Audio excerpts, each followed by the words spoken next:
After paying £140 for this flimsy, temporary sink, I realised I could make one much cheaper and better from materials lying around in the garage. So I did a quick sketch and went in search of the materials. Luckily, I just had enough to make this sink. I'm going to call this the Frankensink project because it's a mix of loads of different materials from lots of different places. Let's hope it turns out better than the Frankenstein monster did. I had this white melamine board left over from a previous project and I've been looking for a way to use it, mainly because it's taking up a lot of space in the garage. Living in a house with no kitchen sink is an absolute nightmare, so I need to get this finished today. According to the pros, when you cut a material like this, you need to use the saw backwards first and then forwards. Apparently, this cuts the top edge first so you don't chip the white melamine, and then you go through the whole piece, which gives you a nice clean cut. With no Yorkshire tea breaks as a distraction, I was able to get this done in record time, just over an hour.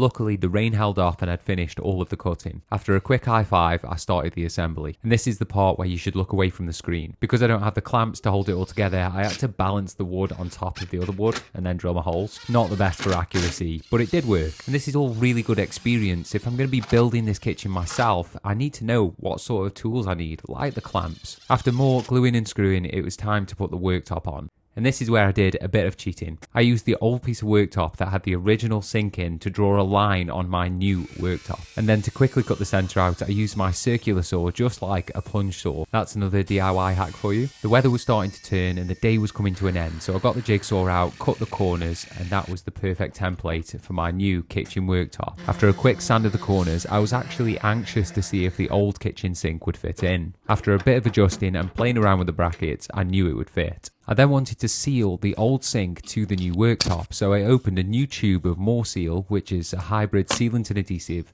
and laid a thin bead of sealant around the outside. By dropping the sink onto the More Seal, it will seal between the old sink and the new worktop, preventing any water getting through. And you know what? For a Frankenstein sink, it's not too bad.